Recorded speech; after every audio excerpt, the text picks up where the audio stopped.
Mi trebamo ovog ćelavog zadovoljiti. Šta on hoće? Teriku? Ne znam šta hoće. Rekao sam da trebamo ćelavog zadovoljiti. Baš ne čuo.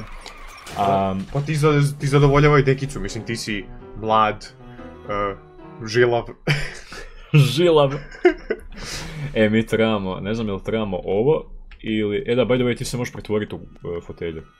U fotelju? Da. Pa što ne reče odmah? Vidi ovo sad. Brate, fotelja. Harry, sedi na mene. Ej, aj dobro, ono. Harry, sedi na mene! Daj, doći se, brate. Sedi na mene! Harry!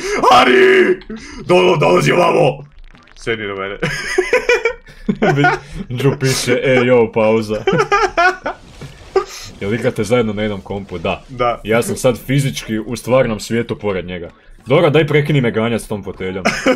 Ti si mi rekao da mogu da postanem fotelja. Nisam ti to trebao reći. A čekaj, hoćeš da mi kažeš da je bolje da ti juri fotelja ili matori deda?